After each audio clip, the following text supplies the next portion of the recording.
Hey guys, sorry it took me so long. Oh my god, I can get my computer to work, of course, and then I couldn't get it to work. I'm just having like a crap time all around. I say hi, who's here? So sorry I'm late. Hey Dragon, hey Amanda, hey Deb. It's -2. Come on, computer. Hey Jay.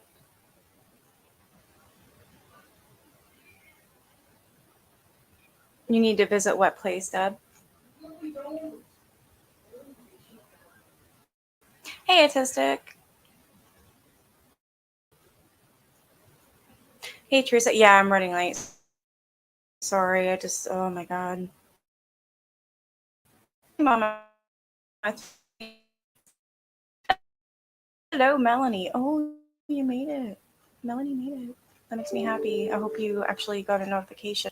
That's funny though. She's always like, oh my god. I look really cute in a tee. No, I'm just, oh my god. Not only that, nothing would work. So it started stressing me out.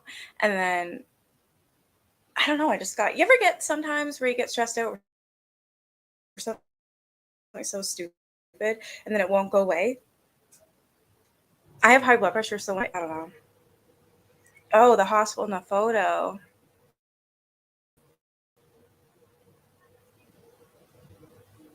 There's some nurses' stories actually that I found, and it says there's like 49 of them. Yeah, I have a landline.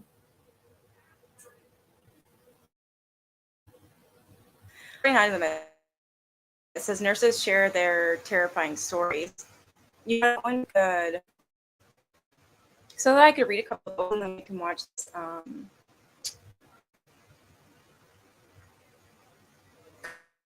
called Haunted Hospitals. Let me see if I can share my screen.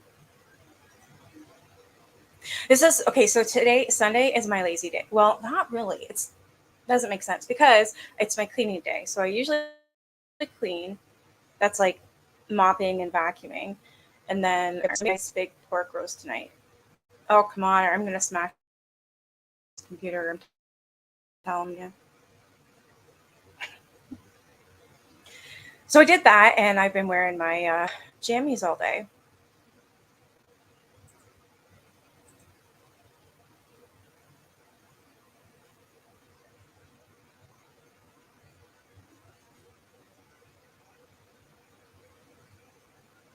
Oh, that was creepy. So here's one. I'm assuming, yeah, definitely abandoned hospital. I just need my blood pressure to come down because I wasn't gonna come on. I was gonna be like, but I don't like canceling, and I really wanted to do this because I was curious myself. What? Why does this keep?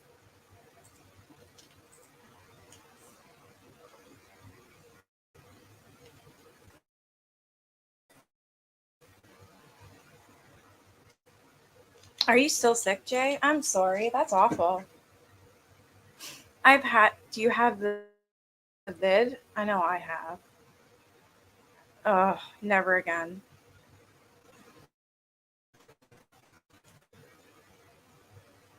I do have it hooked up to a landline. It's old. I need a new one. I've been looking around. I actually had Reverend Ruin help me find a couple of laptops for me. I'm sorry you're feeling like crap. Yeah, I don't know. I don't feel.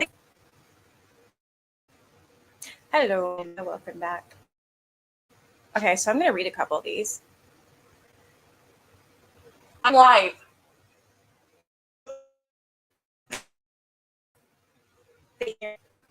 Uh,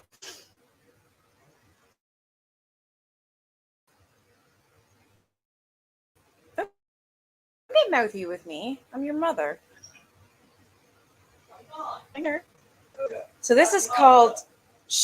This one's called "The Vanishing Girl." So these are from nurses that are currently working or even not working anymore. Um, and so this is all their personal experiences. So I thought that would be really neat to read and then watch some videos. All right, so this one's called The Vanishing Girl. I was a new nurse at our hospital and only been working there a couple of months. It's not responding, this page. Are we in for a damn storm? Did you hear anything about a storm? Because I feel like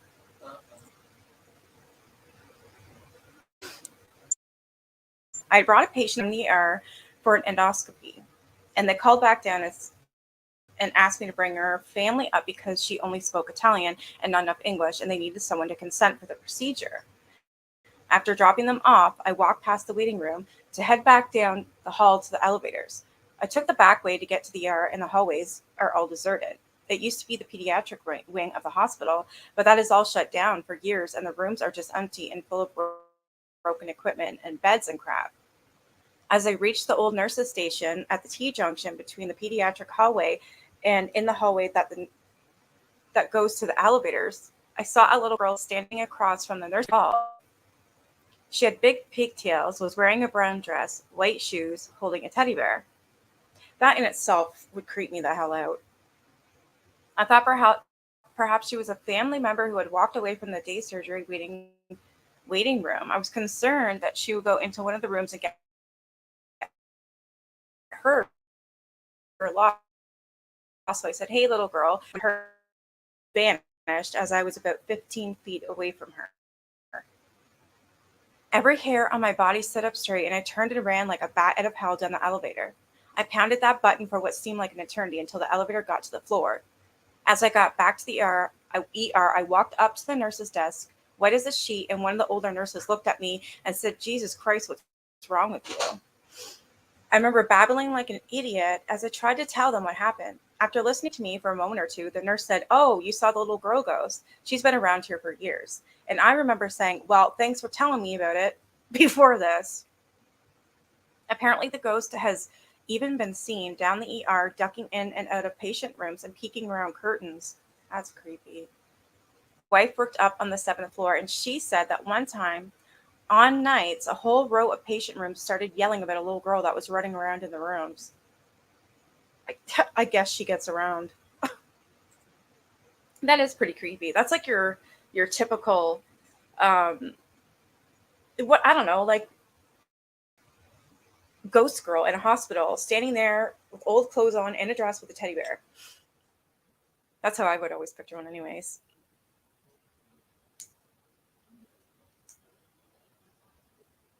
Can I wear Natasha Denona? I've never worn it. I can try it. That's the one that that's the brand that KJ obsesses about, right? Hey, Alberta. Uh, I'll say that to him when he gets out. Dev. Seriously, Dev, that is awful. I am so sick of this stupid virus.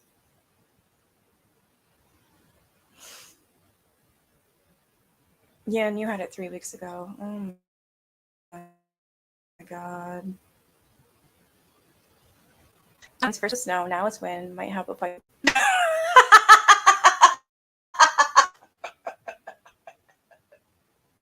What?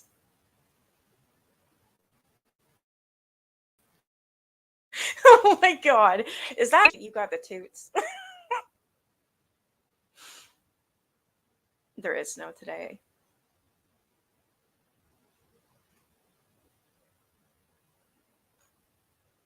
Oh yeah, that's good that it's paid leave.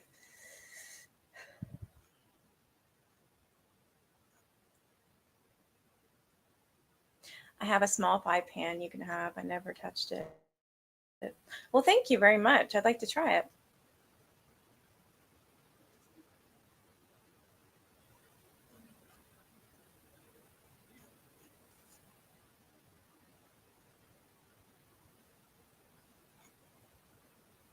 You have snow falling there finally? Wow. My husband and me choose my tarot cards. I will get it after the holidays. Really? I actually have tarot cards and I used to read them just for myself and my sister a lot. You want an egg poacher? You do have serious, or in all serious, you do have winds here now. Okay, so it's not just the storm creating. That was good. You love poached eggs? I actually like them too. I just use it with boiling water. Okay, I'm gonna read a couple more of these. Do you guys like these stories, or do you want to go to the video first?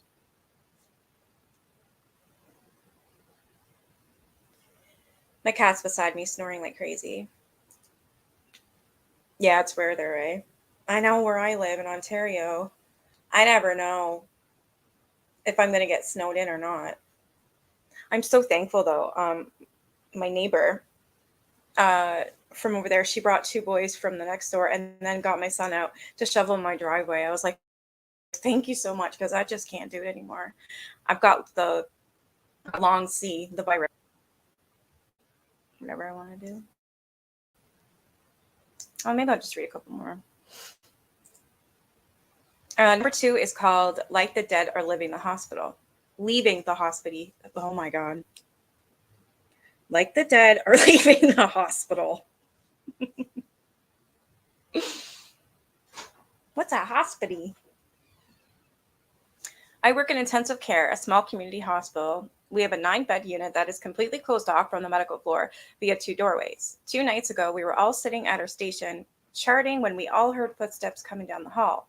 It's a completely open unit where you can see every room from everywhere. No one was in the unit with us.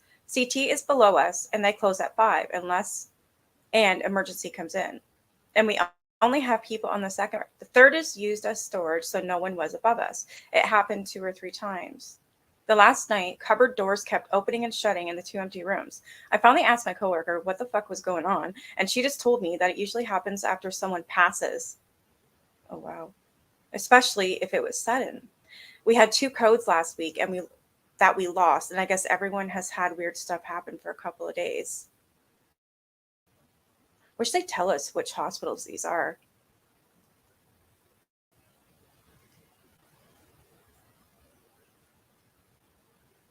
This one's number 3. It's called The Man with the Striped Shirt.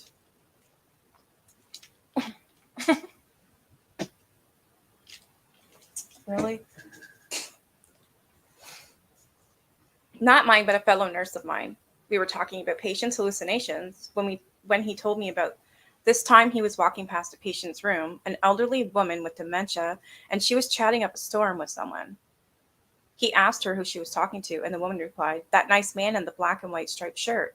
A while later, he went into another patient's with dementia room, and that different patient asked where the man with the striped shirt had gone.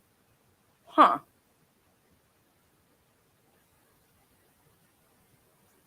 Number 4, don't let them take me. Ooh, I have a feeling this is going to be like when you're dying and the Grim Reaper comes. I've heard of those stories. They're creepy.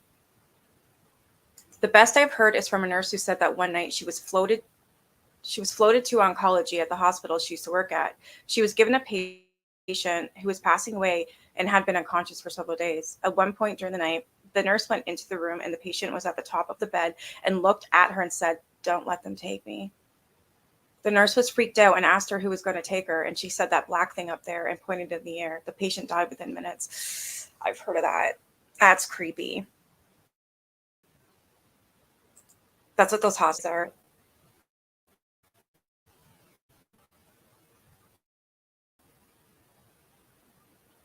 Yeah, I can use the eyeliner. Yep. I'm not allergic to anything except for milk. Your world is suddenly centered around foods. Yeah, so's mine. You rented a tongue today. I can't get that. Yeah, I agree. Most hospitals are haunted. I worked in a nursing home in the chaos after death. Oh, I bet. You thought trip. Reading that made me stripe day at the orphanage. My baby brother would strip butt arse naked, run up and down the hallway yelling strip day, which meant new bed sheets day. Oh, that is so cute. They called him the candy stealer. Aw. My current partner used to work with the NHS in a hospital, I believe. No longer works for them. Oh, wow.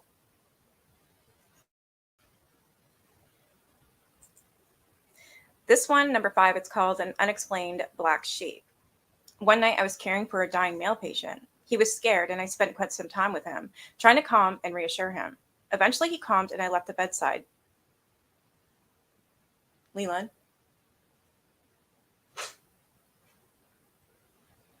Oh, never mind. Nothing. I thought I saw you. It's okay. I'm good.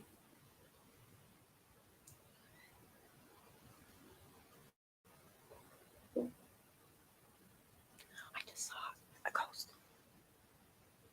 Again, it looked like my son. He peeked his head out by the wall. Oh my god. Every time I get into this stuff.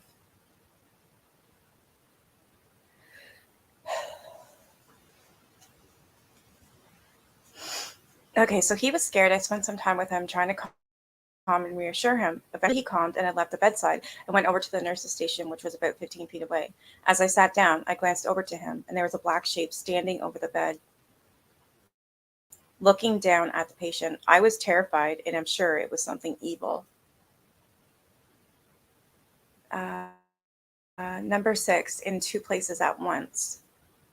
I used to work in a state institute for developmentally disabled. We were temp relocated to another building for remodeling of our building. Anyways, I was working one night, second shift. We had a locked picket unit. I saw one of the residents walking down the hall, very distinct gait and very distinct yellow t-shirt with a happy face on it. I went to the ward to let staff know that they had an escapee. This was a serious situation because this particular resident, Larry, would ingest absolutely anything from clothing to pens to belts to, ugh, a bird's head, literally anything. He was also very reluctant to go back to his home where, hence why I didn't bring him back myself, he needed 2 escorts.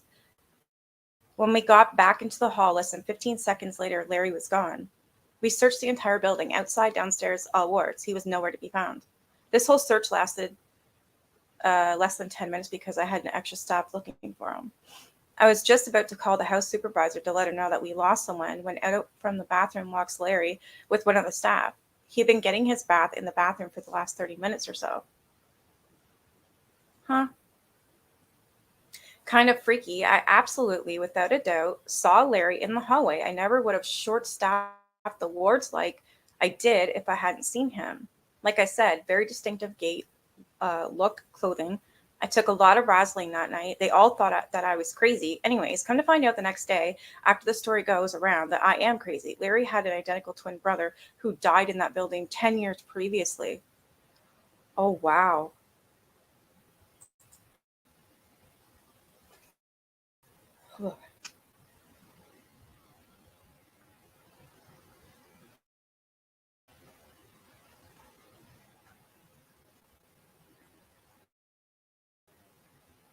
Your tongue likes everything. He would do it every morning for 2 years. You don't know what to get your son? He got what he wanted on the list, so I'm going to give him a gift card. Gift cards are always good. Does he have like Xbox or PlayStation? Get him a gift card for that.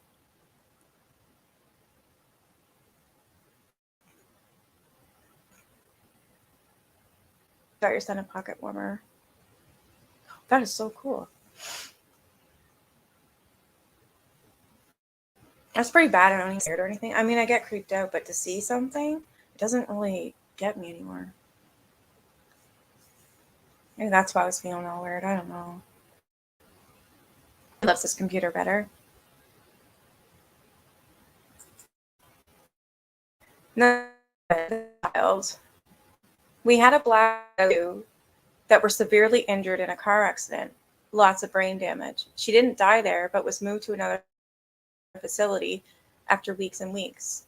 After that, I know 3 older black males in their 50s that, if they were even mildly sedated, would ask about the little black girl with the ribbon in her hair who was sitting at the foot of their beds. One guy said, "She asked me how I was doing and then got up and walked that way." While he was pointing towards the second floor window, he paused, a wide-eyed look came over his face, and then said, "But I guess she really couldn't have left the room that way, huh?"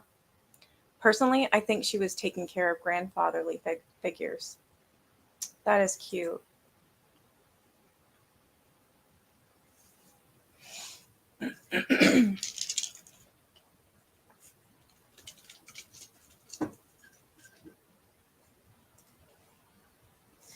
Number 8 is called the dark room. I worked in an ICU where a prisoner convicted of murder died in ICU 1, and nobody would put a patient in that room after that because the air was too heavy and the room was too spooky and dark. It was so bad that the hospital eventually closed down the room and knocked out a wall to make it a separate entrance into the unit because nurses would refuse to put patients in the room, even if it was the last available bed. They'd triage out a patient before they'd trust putting a patient in that bed. Wow. Number 9 is called Nurse Betty. I was working in the NICU when we had a threat of a tornado. Oh shit, that would be creepy. I don't know. I've never been in, well, yeah, okay. I've seen a little bit of a tornado. Um, there's been warnings of tornadoes here, but not like what other people get that actually do get tsunamis and tornadoes. But I've always been scared. Some nurses got pulled to get to a sister hospital in town to assist in a disaster plan. When all was over, one of the nurses returned with this story. She was assisting the nurses in giving some meds before pulling all into the hallways. Every part she went to said they already had their meds from the nice nurse in the white uniform and hat. She realized that she left that it's been a while since a nurse has worn a hat. That story revealed the urban legend of Nurse Betty. Story goes she had an affair with a married MD, became pregnant, then agreed to allow him to perform an abortion on her on the second floor or room. She died and he went to jail. She never left the hospital and was seen frequently. The local newspaper would do an article of her every year around Halloween on her sightings. The hospital has since been replaced with college dorms. I wonder if any students have seen her. And number 10, Rocking Mary. The story of Rocking Mary. We closed room 12 in our MICU because just about every patient that has been there since Mary died complains of seeing a woman in wearing a white habit rocking back and forth by their bedside. Apparently, this nun never makes eye contact, just stares outside the window, which happens to be on the patient left side over their head. The window overlooks the hospital cemetery where nuns have died, were buried. Were buried. Mary was a nun that died of a car accident outside the hospital back in the 50s. She was only about 30 years old, and all patients describe her as a young woman. We all thought that it was the sundown syndrome. Anyways, since then, room 12 became her storage room, where no one goes in by themselves unless it's absolutely critical.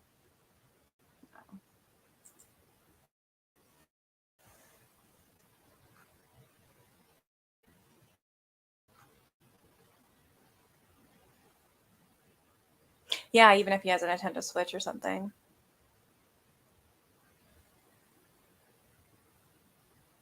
He took his game boxes apart to see how they work. I asked him and he said clothing. Oh, there you go. So he wants moms. Oh my god.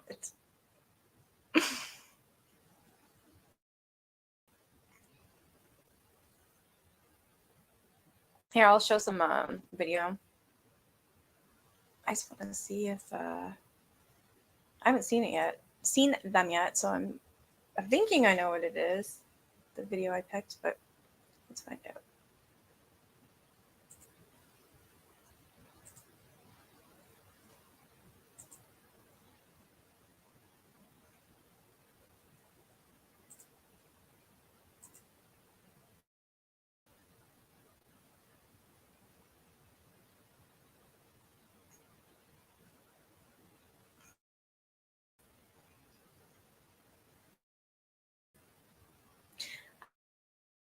And if you clear his nut, we'll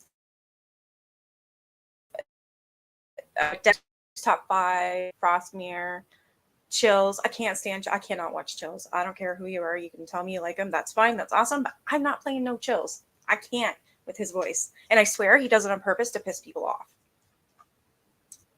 Your husband's getting nothing? He has been bad. You're not kidding.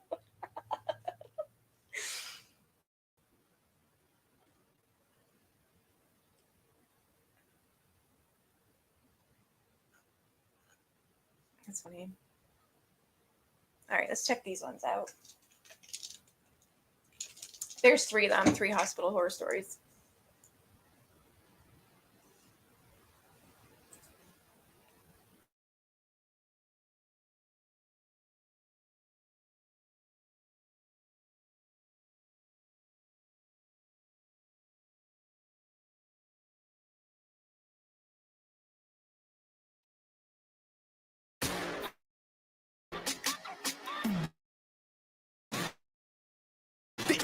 Looking.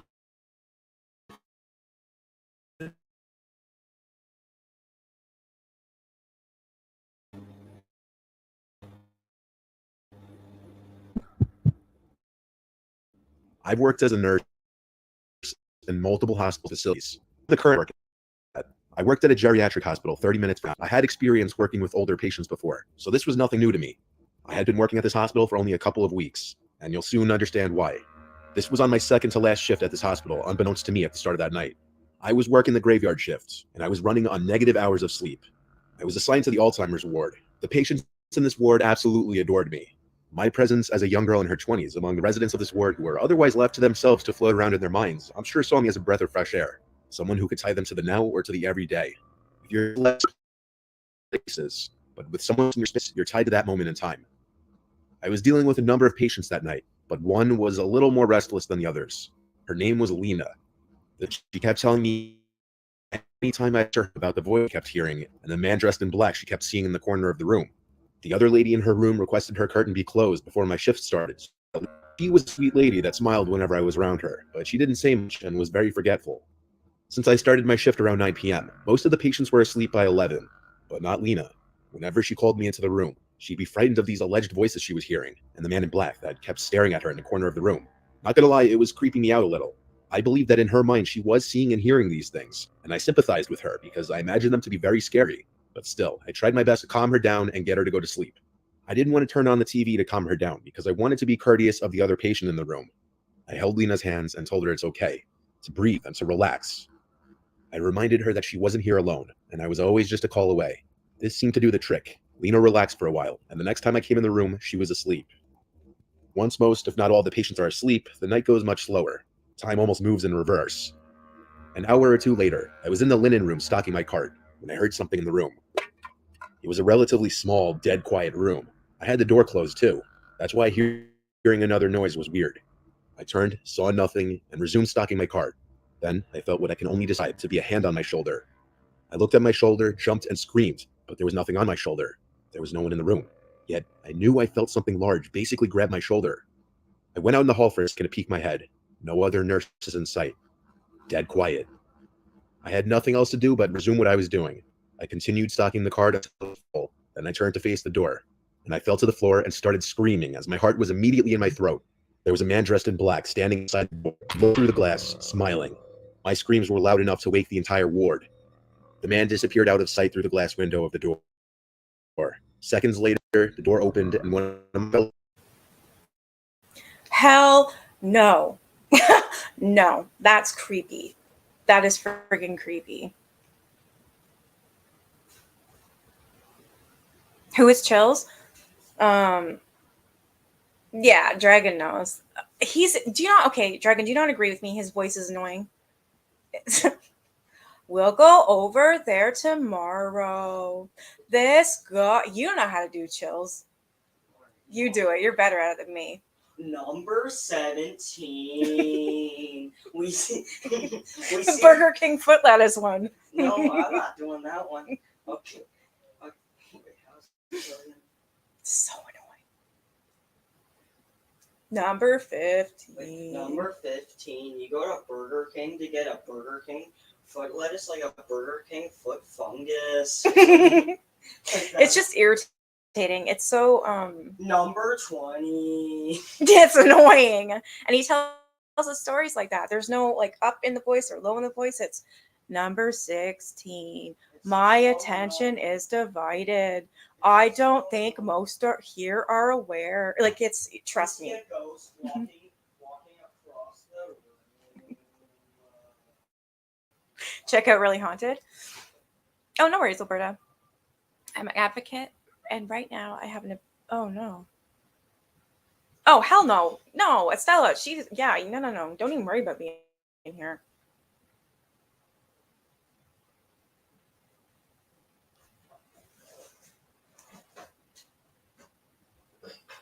Yeah, exactly. The voice. Burger King foot lettuce. I still can't get over that one. Moron. We should check out the show. It's actually called Haunted Hospitals. I'll see if I can find some clips. Those are scary.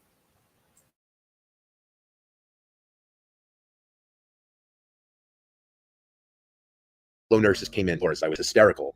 Man's in black. Her response was, "What man? There's no one else." We checked all the rooms in the ward. There wasn't anybody dressed in black in there. My screams woke Lena from whatever light sleep she started talking of the voices. This time the screams, which she didn't know were my screams. I asked her what this man in black looked like, if he was smiling. And she looked at me, and I noticed her eyebrows point down, as her expression changed to look the most focused I'd seen her the entire day. She asked, "How did you know?" And even with my heart still racing, I felt it skip a beat as she said this. She started screaming now, screaming, "Get me out of here, he's coming." The other nurses came in and tried to calm her down. I was switched to a different ward that night with someone else, and I then ended up going home early because I was just so freaked out. I texted the head nurse the next day that my next shift would be my last, that the experience traumatized me, and that I didn't really want to be in that building anymore. I got as friendly of a response as I could have hoped for. I've never been diagnosed with anything, nor have I ever dealt with hallucinations of any kind. I'm aware of the effects of lack of sleep, but level.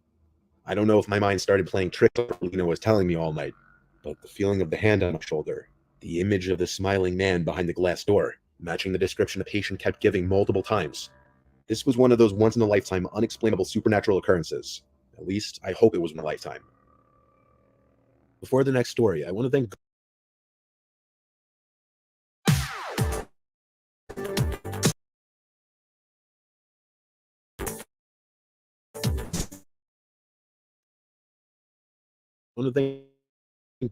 Gardio for sponsoring this video. Story like the one here of your surroundings, but many people spend a majority of their time on the internet, so it's important to be vigilant regarding your safety browsing the web.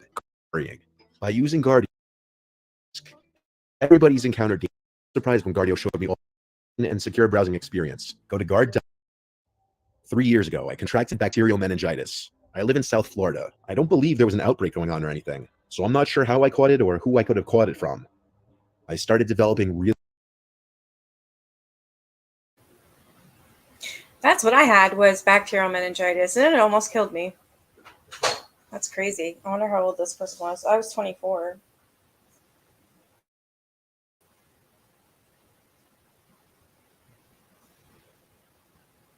Yeah, it is an annoying voice. Trust me, autistic. It's.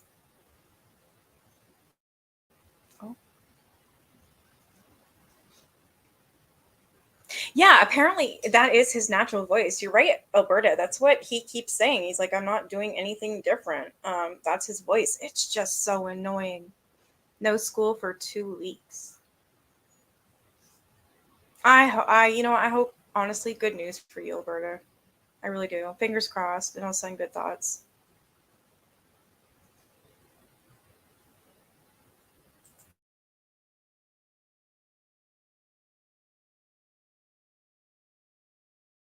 Really bad symptoms: painful headaches, confusion, sleepiness, nausea, and lack of appetite. But when the hallucinations started, that's when I knew I had something really serious. Laying sick in bed while my husband was at work, I heard a child's voice call Mom from downstairs. We don't have any kids. I dragged myself out of bed to look down the stairway to call his name. Of course, he didn't answer because he was at work. The headache I had from standing was too much, so I went back to bed. For a second time, I heard a voice call from downstairs. It said hello. Hello. I picked up the phone and called my husband, freaking out to him into the phone that I was hearing a scary child's voice from inside the house. and that I thought I was hallucinating. He heard how distressed I was over the phone, and so he left work early to bring me to the hospital. While waiting for him to get home, I changed out of my pajamas, and while doing so, I had to run to the bathroom to throw up. As I was mid-throwing up, I heard another voice from outside of the bathroom. I couldn't hear what it might have said, nor could I tell if it sounded the same as the other voice I heard. I was losing my mind. I wasn't diagnosed until I arrived at the hospital. What I had could be very serious, even fatal. The doctor told me the hallucinations were prevalent of. I was given antibiotics through a needle shortly after I arrived at the hospital with my husband. The doctor told me that I was fortunate to have come to the hospital so quickly, as if I had waited much longer, this could have had lasting effects or possibly have been fatal. My husband stayed with me for a few hours in the room. I was told I was going to have to stay there for a few days to a week, given the severity of my symptoms. Around 10 o'clock, my husband left to go home, as he had work the next day. The nurse told me call her if I should have any issues. Though I still felt like absolute death, I nodded off pretty quickly. I started having this dream where my ex-husband was in the room, over my bed, looking down at me, talking. He was saying horrible things about my current husband. He patted my head and said he was glad I was okay, and that he came as he saw my husband left. He went into this rant about how he despises my current husband and wants to kill him.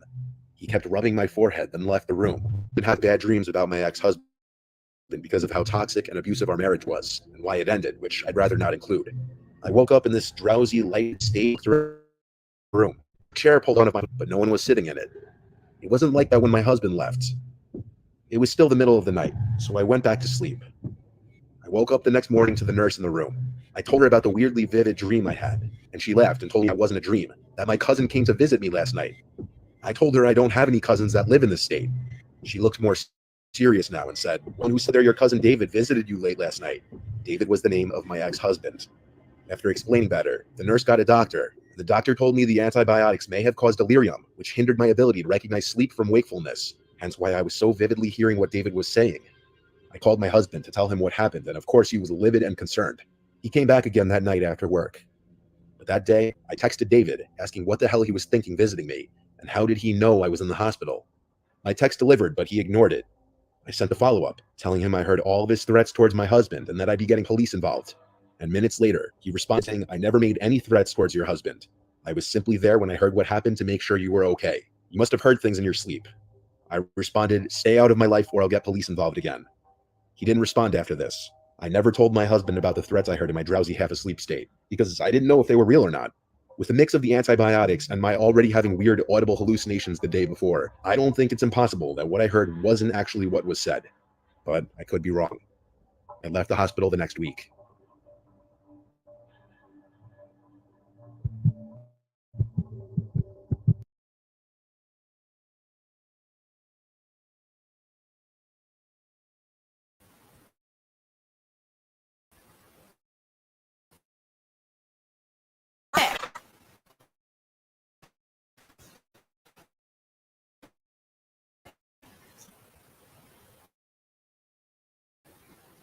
Pick 4 for your chance to win.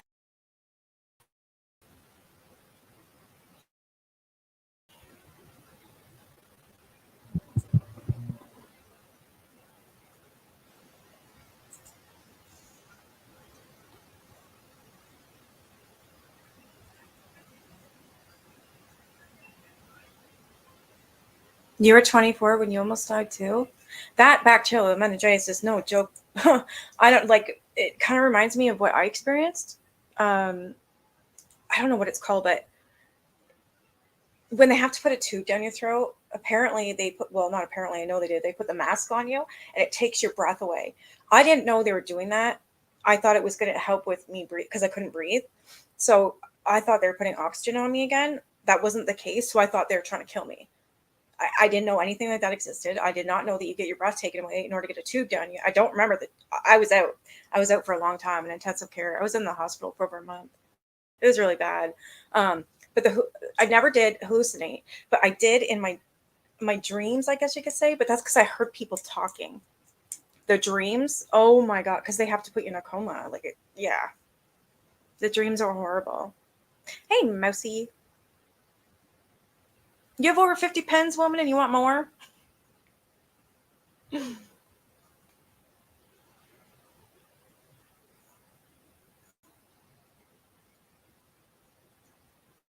Right, Alberta?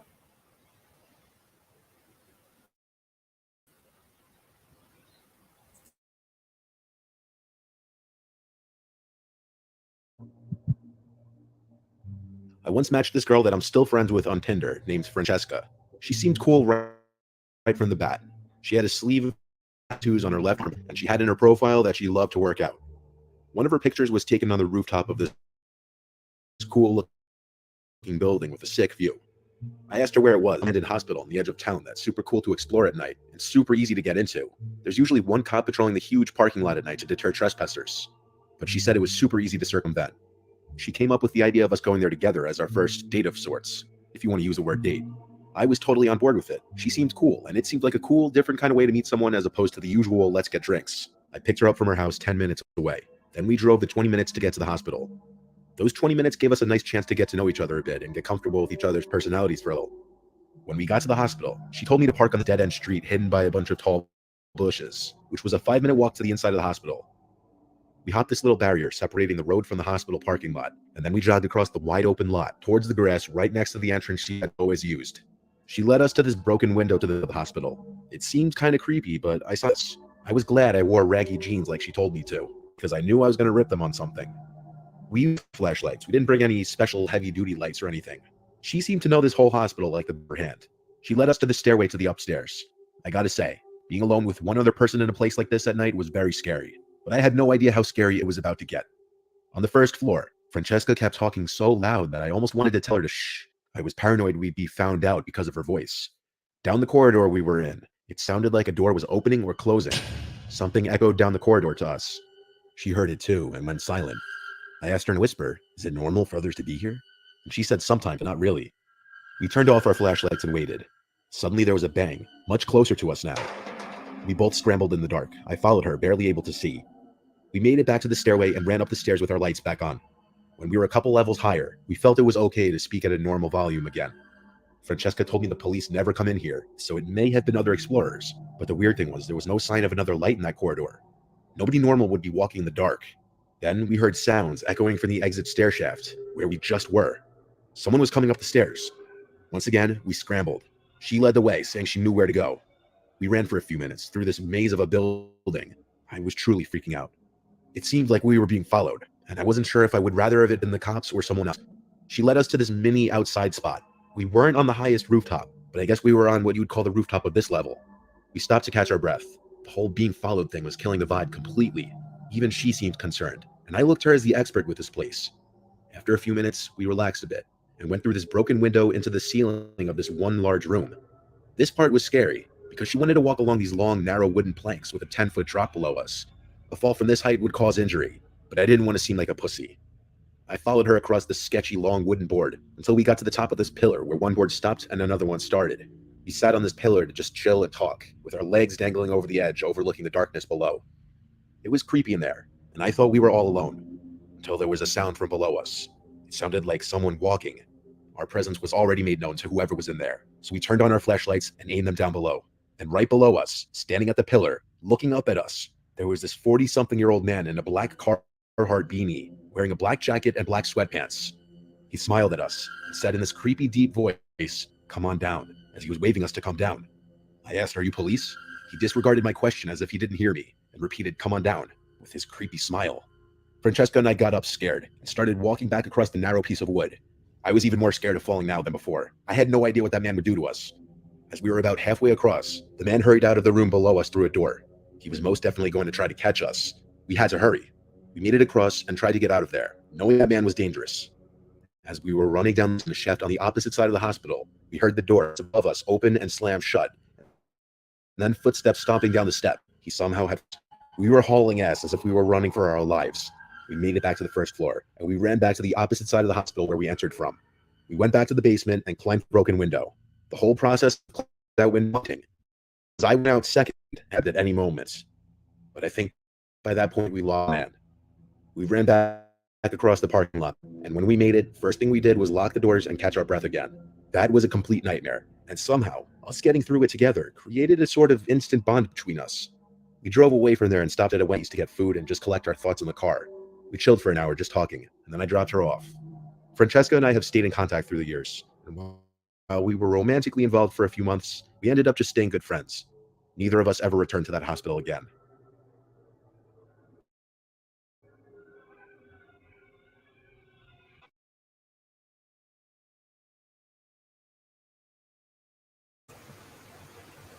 That was creepy.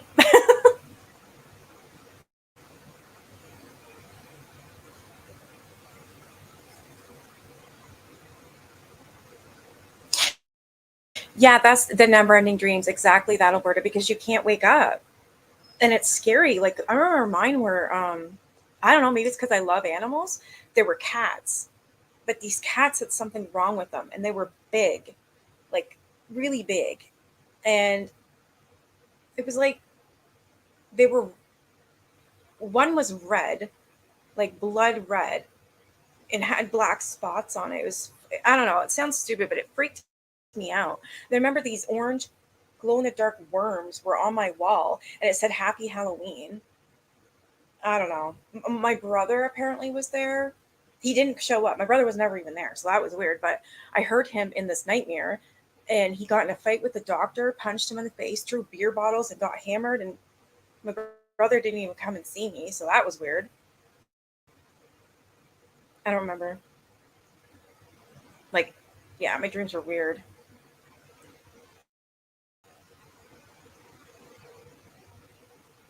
You're lucky that because I thought they were gonna kill me. Like I know I wasn't all there because I knew I was going. I knew it because I was throwing up and I was going number two, like all over myself. So I knew once that stuff comes out, you're done, right? And I couldn't talk because I had a stroke. So I was like, I was crying. I didn't know my name, nothing. So when they did that to me, I thought, like, I know they were thinking quick. I know they had to help me really, really quick, right? Right? But I thought they were trying to kill me. I thought that I was in the wrong hospital. I seriously thought someone kidnapped me and they were trying to kill me. I thought a serial killer had me. I'm serious. And then that, like, they must eat a lot too, because I remember I thought about food the whole time too, because I think they would always say I'm going to go on lunch or I'm going to go on supper, and they tell each other what they're going to eat. It was either Chinese food or they wanted to try the new waffle bowl at Dairy Queen, but it was like, fuck, you guys eat a lot. I just remember when I woke up starving because all I had was Ensure up my nose, feeding me through my nose to my stomach. Vanilla Ensure. Oh, okay, Amanda. You had two complications. They had to try to stop me. Oh my god, I'm sorry. That is crazy. You have trouble being put under for enough.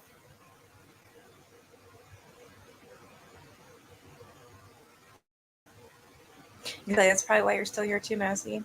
I wasn't ready to let go either, actually. I'm pretty sure that if I was willing, I don't know why I wasn't willing. My whole my life was a mess.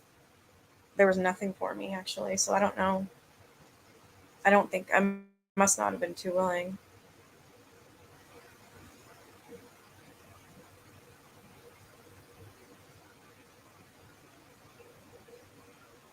Yeah, waking up during Estella, that's happened to you. Holy shit. It was terrifying. And they didn't explain to me what they were putting on my face. They didn't explain it to me because I think it's because I was so fucking sick. And they're like, damn, we got to do something now. Like, this girl's dying. She's dead. So it was, uh, they just put that on me. I assumed it was oxygen. And then I realized when I couldn't breathe, I was pushing and going like this. I'm like, holy fuck, they're trying to kill me. I'm kidnapped. What am I going to do? I didn't know my name. I didn't know if I had parents, nothing. When I woke up, I thought it was 1998. I didn't know anything. I didn't know what year, what day, nothing. You could hear people around talking. And yeah, it goes into your dream, right? Oh, wow.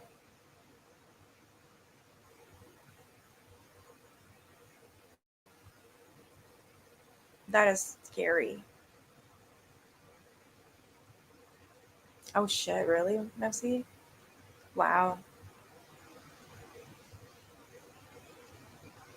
I'm going to see if I can find that hospital show that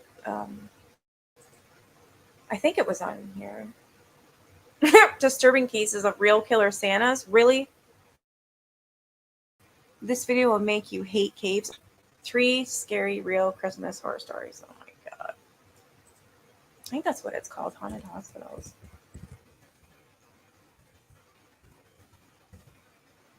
Oh, it is too. remember watching it. It was really scary.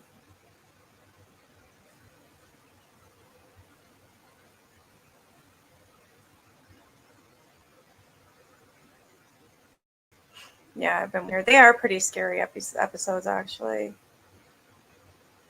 Nurse comes face to face with a possessed patient. It's 7 minutes long.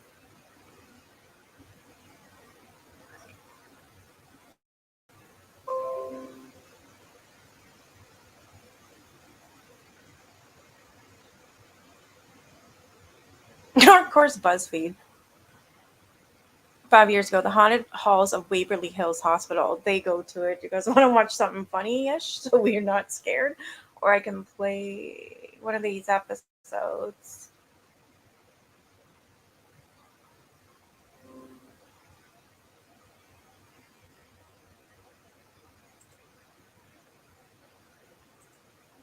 Hey, Joe. Yeah, it is connected.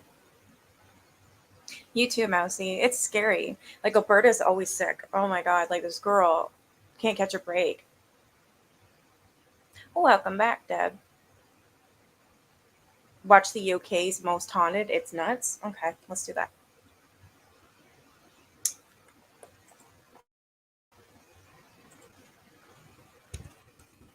Oh wait, I think that's the one I watched and I didn't like it for some reason. Because it was fake. Yeah.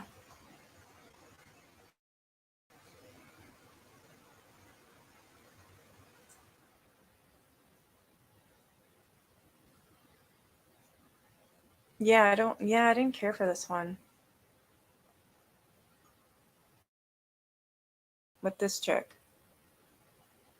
I used to watch it.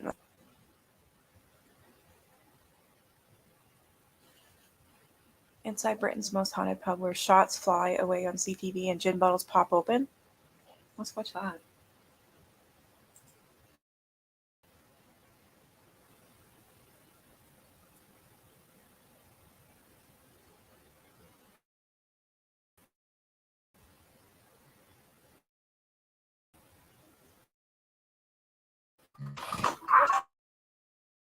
Third.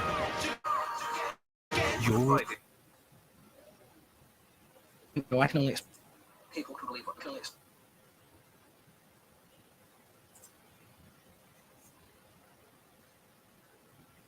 Hey, Asaps, how you doing? Not that one. It was on the list on the last channel. Okay.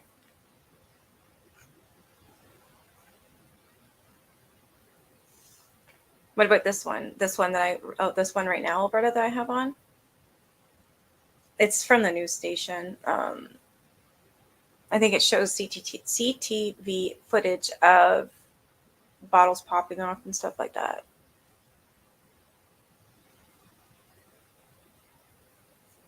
I feel lucky around you guys. I've only had three heart attacks.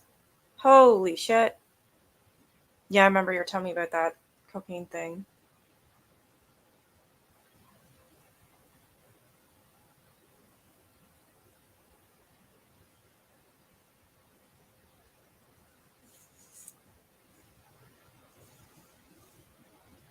It was on the most haunted hospitals one.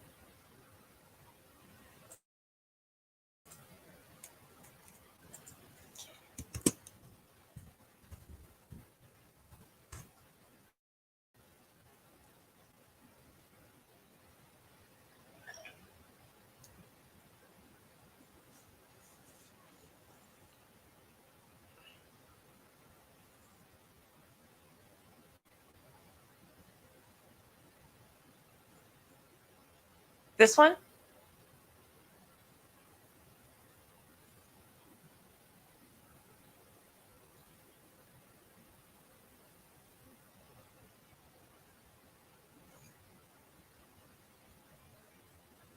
Oh, yeah, I've seen that. We've seen this one here.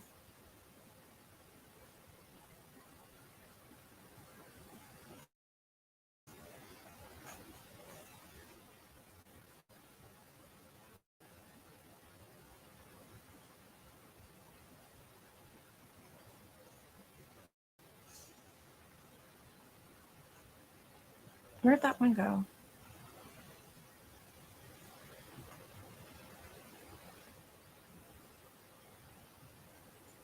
Most Haunted London Underground Stations, Part 1. I was going to watch that, or it looks like I watched a little bit of it.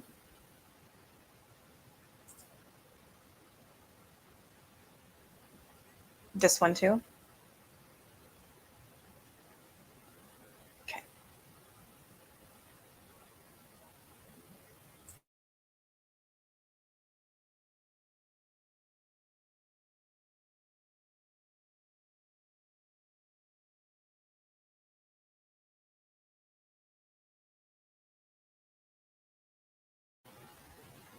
That's the one. I'll show this one here because I did read about that in my book, The Viaduct Tavern.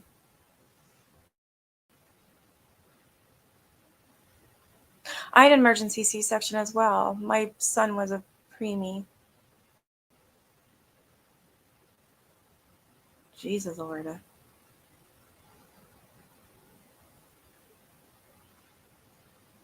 Okay, come back.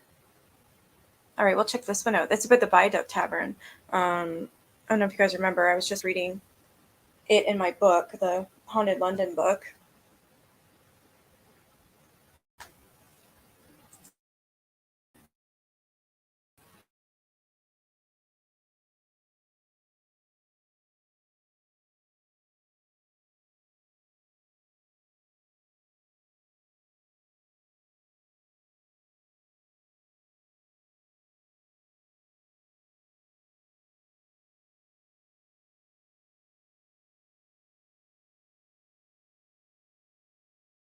Look, news there. He's gonna full effect, you guys. But this is desperately creepy in here.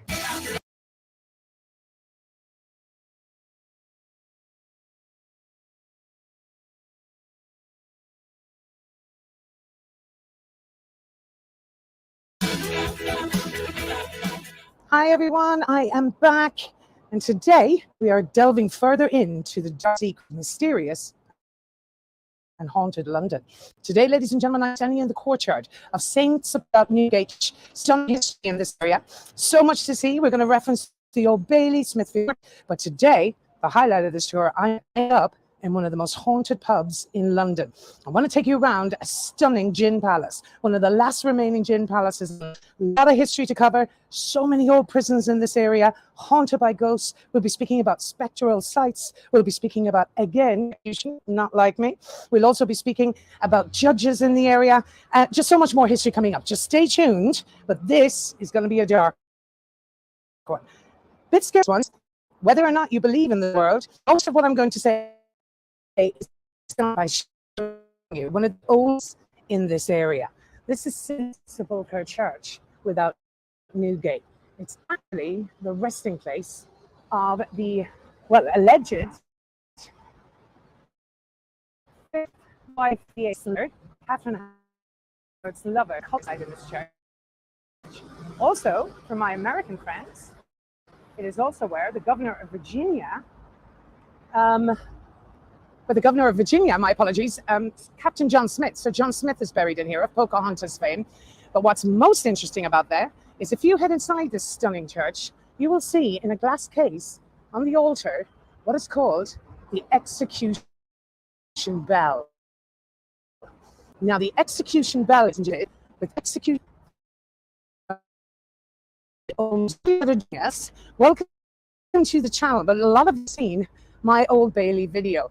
Now, I'm going to make reference to it. We will put a link in the description, but our Dark and Hidden London play series has all these executions sites and videos I've done on it. Now, the rumor is that there was actually a secret underground passage connecting the stunning church to the Old Bailey. So the chaplain who would be administering the last prisoners would head to try to work life here to witness execution.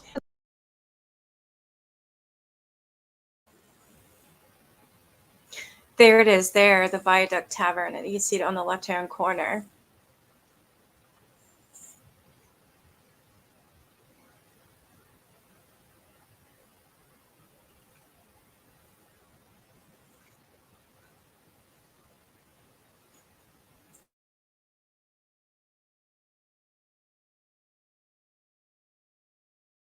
of the most notorious jail area was situated here. This is the Old Bailey Road. Now it's the highest criminal court in the land, but it was also on the former site of what was known as Newgate Prison, where the last public execution in this country took place in 1868. Of a very famous prison in London, and that is the site here, ladies and gents. And this is the site of the Giltspur Street Compton prison that was demolished in 1984. Now, prison, Giltspur Street, and that prison, well, it was commonplace in Victorian times, so particularly 1800s and 1900s, to be in prison for debt. One notorious couple that we know was in prison for debt was Charles Dickens' parents. Now, straight down here as well, right down where those trees are located, is the notorious Smithfield Market. Right down where those trees are located is the notorious was in prison for debt was Charles Dickens' parents. Now, I did not know that Charles Dickens' parents was in prison for debt.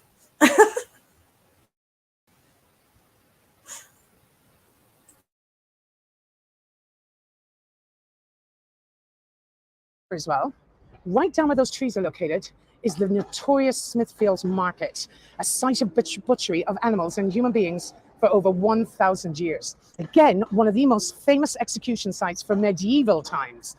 Now, the executions that took place down there would have included 300 of Bloody Mary's victims, the Marian martyrs. They were burned alive at the stake, but also one of the more famous executions that took place in Smithfield Market was the execution of William Wallace on the 23rd of August, 1305. But again, ladies and gents, refer to our Dark and Hidden London playlist, and you will see videos on all of these execution sites. Now, there's method in my madness. The reason I'm mentioning all this is this is a medieval execution. From medieval times, they mark up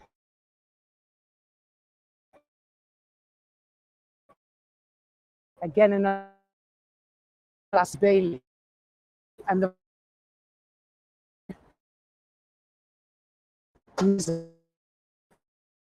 let me do the Old Bailey, and you will see. Now, this prison held debtors, it held children, but it held rapists and murderers, horrendous conditions and conditions of squalor. Before the night of execution, let me just show you first this sign that you will see when you walk down here on Newgate Street. The site of Newgate, demolished in 1777. So getting back to the night before the very which took place across the road here, and I want to get back to the altar of that church. You have the execution bell.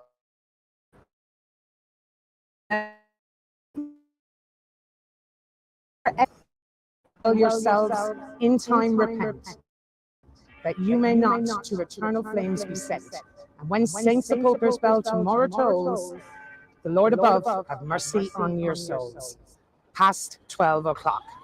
So the bells in the morning as well, not only did they announce christenings and baptisms and weddings, the bells of the church were also rang to announce executions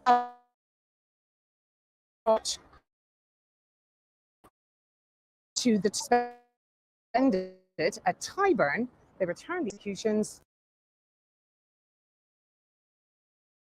church, and of course the notorious Smithfield Market. How could there not be paranormal activity in this area? So let's head inside. We've got exclusive access to a couple of the features in there, but I just want to show you one of the last remaining gin palaces that exist in London to this day. So just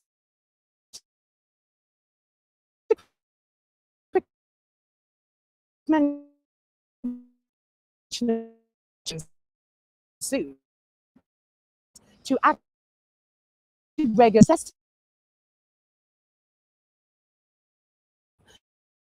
But initially, gin was used, well, for medicinal. They did was they had a counter right inside, and they would administer you a shot of gin for medicinal purposes, and you would leave the establishment. This is where we believe the origin of the bar counter came from. And years later, when breweries, and they saw that the wealthy were becoming more interested in frequenting these gin palaces, they invested millions and millions of their own money in there to make them as ornate and decorative as they possibly beautiful gold decoration, red velvet, beautiful here. And I'm going to bring you inside. Finally, Louis spent that money lavish drinking gens. Well, essentially, just to show you how stunningly beautiful this was, quite a few very unusual stories. I just want to show you the stunning interior of this pub. Look at this amazing place, you guys. One of the Is it buffering really bad?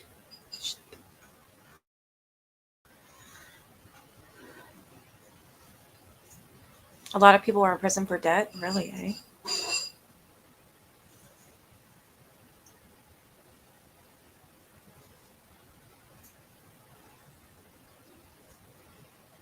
Yeah, I figured you'd love this.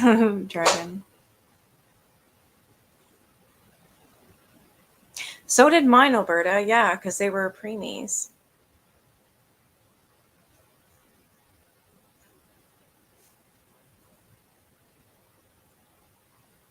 Holy crap, Melly, that's crazy. I just want to hear the ghost stories involved with this. Those two idiots came here. That's what this is from too. BuzzFeed. Shane and Ryan, they were in here. I don't know if you guys remember me doing the video or the live, we were watching his video, their video, and they were in here starting shit.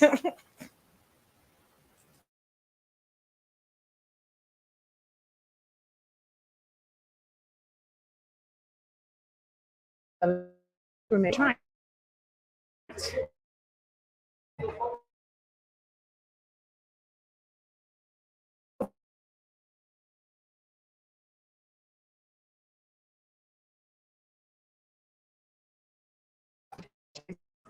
Now I want to show you this. Look at this.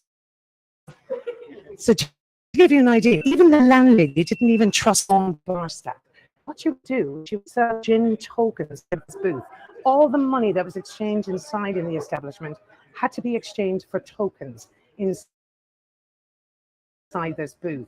Now, another story features incredible sculptures, which is on top. And I wanted to show you some of these, ladies and gents. But where did they come from? Are they part of the old Gilsborough Street Counter Prison? Or are they part of the Old Bailey? Now, I'll let you decide. We know that they have had mediums have come in here, and they have been overwhelmed with the sense of a presence in the area, allegedly collapsing at the feeling of so much spiritual activity. Now, as you can now, look at this. Just it's gonna light some candle for us to give us the full effect, you guys. But this is desperately creepy in here. Thank you, Lorenzo. Now, the other ghost story we heard of that took place in here is a former landlord came down here one night, and when he was here, all of a sudden the lights completely went out, the door slammed, and he was left alone here in the pitch dark. Then somebody tipped him on the shoulder, and he heard someone say, "Haha, it's only two of us down here now." Now, Lorenzo was just in here with me. Thank you, Lorenzo, for the dramatic effect. I am getting a little bit creeped out, actually. Lorenzo told me that ordinarily it's never this cold in here. And there is a little flicker of the lights as well, ladies and gents. And they also said they had a flood last night here. And over the years, paranormal activity is always flooding. Now, we know that a tributary of the Fleet that runs under this.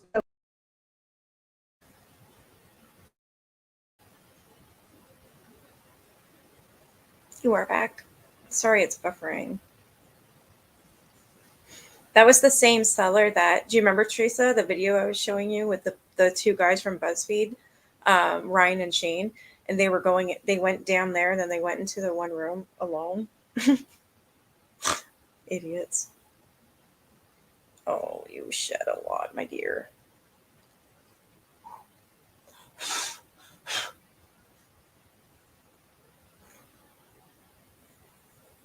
You almost lost him at 6 months. He was born on.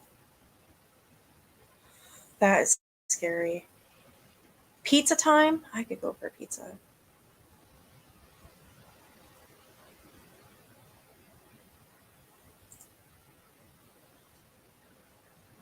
Keeps buffering, so I'm just going to read like 2 more of those nurses' stories and then I'll get off here.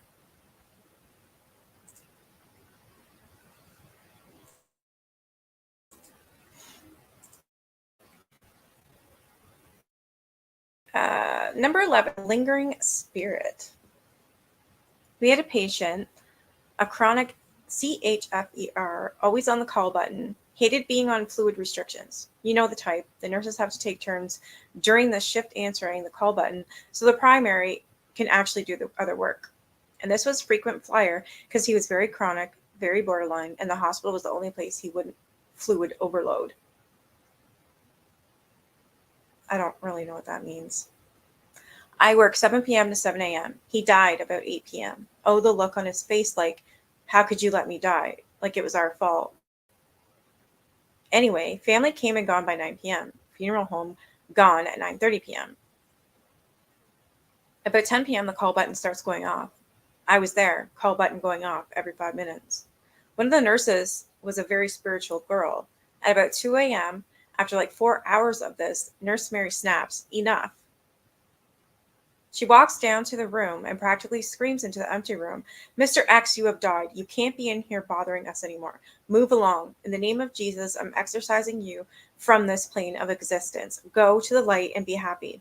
And I kid you not, the call button stopped going off then and there. Wow.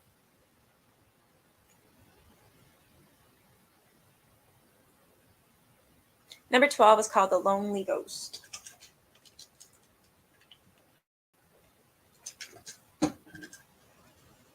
Not a spooky story, but a lonely ghost. One of the rooms, if it was being used regularly, fine, no problems. But since it was a room at the end of the hall, it was used for storage lots of times. If a couple of weeks went by and there were no patients' activity in the room, the call light would start going off 4 to 5 times a shift. But if you went into the room and turned on the TV, the call light wouldn't go off anymore. So needless to say, when the room was being used for storage, the TV was always on with the volume down low. 13. The Old Nun. Like most very old hospitals, at one time our hospital was run by nuns. One particular unit had been converted into a sleep study lab area for outpatients tests. One shift in the middle of the night, I was watching the video monitor, and 5 patients simultaneously began removing their monitoring equipment. I went into the room first to ask what was going on, and the patient said that old nurse with the cap told her the study was over and that she could leave. All the patients reported the same story. Wow.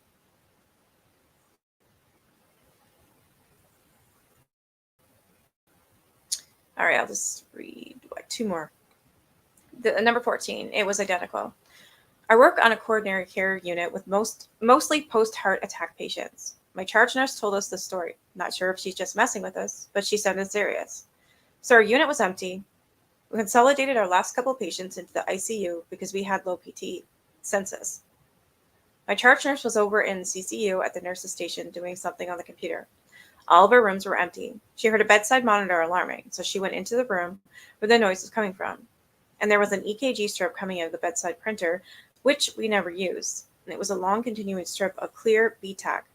She said she had just coded someone there the week before who had been in BT. Creepy as fuck. TLDR, Ghost in PT room printed her last VTAC rhythm strip out of her bedside monitor 1 week post-death. Huh. 15. The place in the hospital that people refuse to go alone. I do interfacility transfers as an EMT, so get to see all the skilled facilities and hospitals in the state. Two places gave me the hair-raising, just bad negative juju creeps. An abandoned school of the feeble-minded, and the state's prison mental health facility that used to be a huge tuberculosis ward when there were massive outbreaks back in the day. A third creepy place is the old birthing hospital that got turned into a long-term care facility. The top floor is mostly padlocked off. Jokingly, I asked a nurse on the elevator if the building was haunted, and she matter-of-factly said yes. Little kids' shapes on the top floor, and residents report older women in the dresses. She said that there was areas of the building she refused to go without another person. Never open that door. In the morgue at my hospital, I would always hear knocking coming from inside the freezer. That's creepy. It really creeped me out, especially when the pathologist looked up, grabbed me by the shoulders, stared me straight in the eye, and said, "Do you hear that? You never open that door when they're knocking. Never." It turned out to be some loose pipes. He thought it was hilarious I didn't sleep that night. Oh, nice. Frick.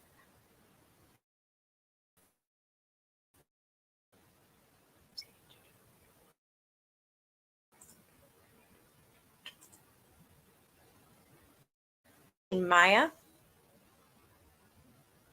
Oh, no worries. My reading's probably making you fall asleep. I'm going to end this in a few seconds anyways.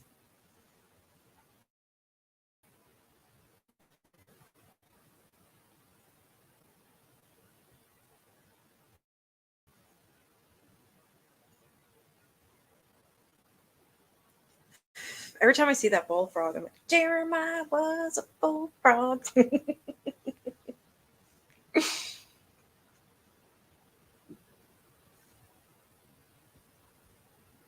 I've seen her name like that for a long time.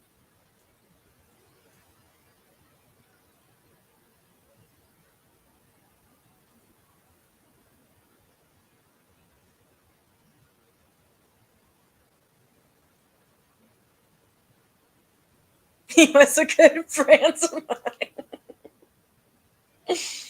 We're crazy, Claire.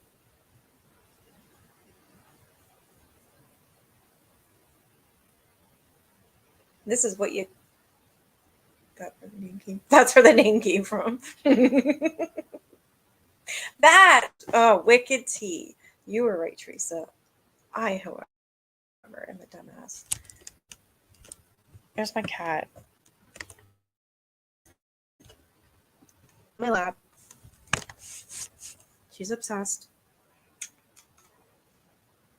She's one of those lap kitties. I drank his wine.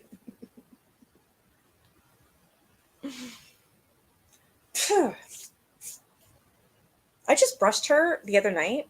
No, it's not bad.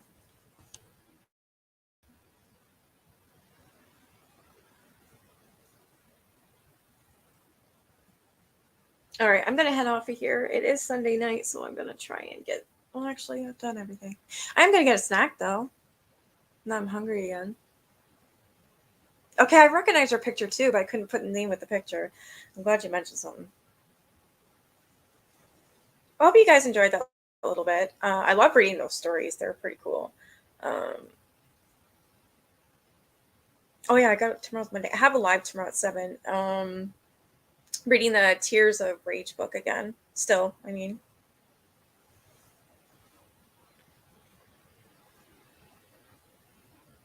I'm almost done it. Then I think I'm gonna start reading Jack the Ripper. I really want to, or that book that I found, Crimes of Passion. It's from the 70s. It's old. All the boys and girls, joy to the bitches in the deep blue sea, joy to you and me. Yeah, I'm tired. I'm gonna go. This cat laying on me. It's gonna make me pee my pants here. All right, I'll be back tomorrow at 7 p.m. Eastern time. If you're interested in the Adam Wolf story. And then the rest of the week, I don't know. I'll come up then. All right, you guys have a good night.